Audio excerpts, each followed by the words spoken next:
Faut jamais jouer à Viator. Nouveau game est sorti là, Chicken Road 2, où tu peux gagner plus de 500 000 francs dans une seule soirée. Moi j'ai testé Aviator 3 fois. Chaque fois, l'avion tombe direct. Même 5 000 francs tu peux pas toucher dedans, c'est galère. Mais check Chicken Road 2. Plus tu avances, plus ton gain grossit. Déjà à ma deuxième partie, j'ai ramassé 560 000 francs. J'ai retiré ça cash sur ma carte. L'argent est tombé instantané.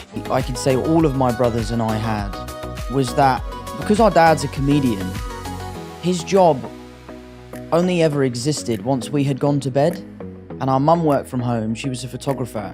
So to us as kids, our parents didn't really work. They just were always home.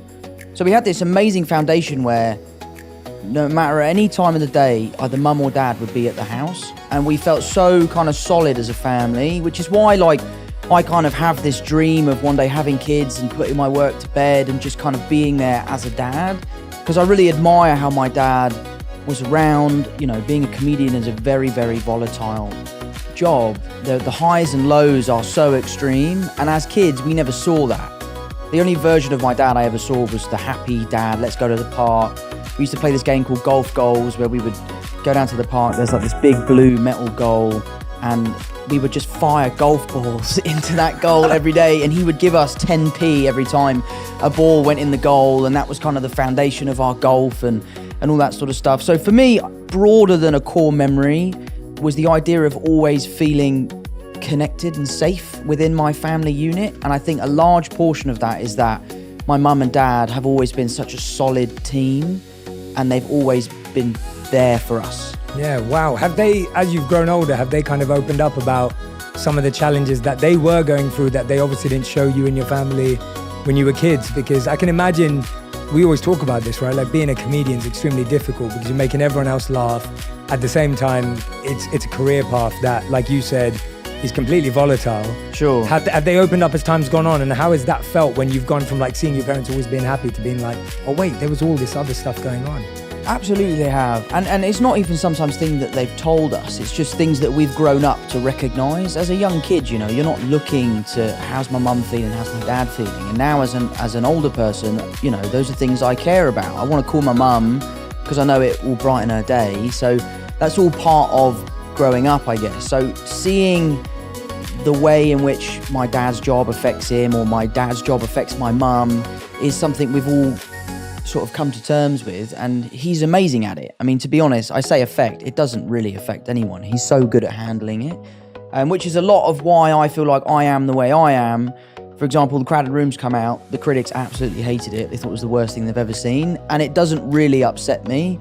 And I think a large part of my feeling towards that has come from my dad being able to do a gig, the gig not going well, him brushing it off his shoulder and just right onto the next one. Yeah, wow. And first of all, I want to point that out as well. So I've been watching The Crowded Room. Right. And me and my wife have been watching it together, and we were actually really enjoying it. Good, thank you. And so like, we were actually loving it because I love a show that has mystery. Sure. That's trying to like get me to figure it out and get me to think about it. I'm kind of confused, and I love stuff like that. Like I'm a massive Christopher Nolan fan. Yeah, absolutely. So all my favorite movies are Nolan movies, and the reason why I love them is because I have no idea what's going on. Sure. And that's and you got to figure it out. And you got to figure it out. And I love puzzles, and I love escape rooms, and I love anything an escape room. Yeah, I love anything that's got me thinking, what is going on here, and why can't I figure it out? Mate, do you know what you should watch? I admittedly watch it to go to sleep if I'm ever feeling stressed or like overstimulated.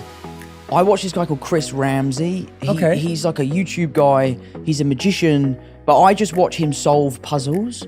He like buys these Japanese like handcrafted puzzle boxes. Wow. And he just solves them. And I've started buying them, and they come to the house and you sit down for 4 hours, put it down, pick it up and try and solve this puzzle, and it's amazing. Are you any good at them? No, I'm terrible at them, mate. I'm absolutely terrible. I've had an unsolved Rubik's Cube since I was like 11. But yeah, so I watch his videos because there's just something about like the sound of the wood. I'm a carpenter, so I love like craftsmanship and that sort of stuff. So I love the way that these pieces are put together. So watching him solve the puzzles, I find so relaxing. Yeah, I think for so many of us, you know, getting bad reviews, perceptions, people talking about us, whatever that may be, whatever scale we live at, can actually affect us. Sure. And you saying that actually seeing your dad seeing him shrug it off and seeing him move on actually really helped him. Do you think that you've been able to create a bit more of a skill around that now, or is it something that happens naturally for you? Because I'm guessing that there's a lot of people who are listening and watching going, Tom, that's pretty amazing that you can do that at your scale and your level, but I'm still affected by that, or I really struggle when my mate says something. Like, I know the number one thing I hear is like, most people don't chase their dreams because they're scared of what their mates will say, let alone what the world will say. Yeah, like I had this late, I was flying back last night, as I was telling you. So I was on a plane from DC to London last night,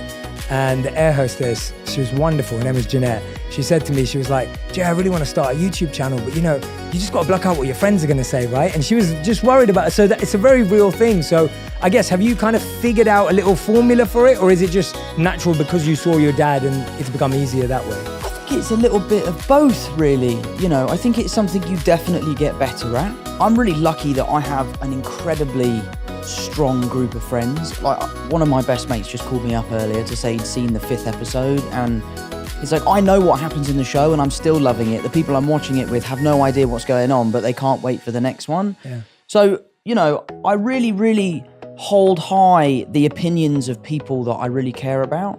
I'm also really lucky to have an amazing group of fans who are so supportive. They are diehard, they are there day one, and that makes me feel really good. But I do think a lot of my lessons in life have come from my dad, and the ways that he can deal with things that he hasn't done very well in the past, that he's passed on to me. And I live by this really... I don't actually know if Christian Bale did say this, but apparently, I think he did. Bale, so I love Christian Bale. Say he said it. Yeah, we'll say he said it. Yeah. But I think the quote is, if you have a problem with me, text me. And if you don't have my number, you don't know me well enough to have a problem with me. That is so good. And I think that is such a great piece of advice, because as a celebrity, you live on this stage, you live out there, you kind of give out a version of yourself that you want people to see. Mm-hmm. And that can be the version of yourself that they can have a problem with or they can love. And there is I feel like I'm quite authentic in my public persona, but I just try to really care about what my family thinks, what my friends think, what the people in my local community think. I live in Kingston, I know everyone that lives there. I can't walk 5 feet without bumping into one of my mum's friends. So it's something I've been working on. I try my best to not let that stuff affect me. It does. Yeah, of course. I'm not cold-hearted or anything like that. It does affect me, but I just try to move on and focus on the positives. Yeah, absolutely, absolutely. What was did you ever see your dad deal with everything and you thought, wow, that was incredible? Like, was there anything specific that you remember that, like, seeing him like tackle something and you thought, wow, that really impressed me, even if it was something really small in hindsight? I think the thing I admire most about my dad is his resilience. He's someone who has had an incredibly successful career in his earlier life, and then later in life his career sort of plateaued and he struggled, and he's never stopped. He's never given up. He's still gigging to this day. He's still writing books. He has a Patreon. He has a podcast. He's constantly grafting to get to where he wants to be.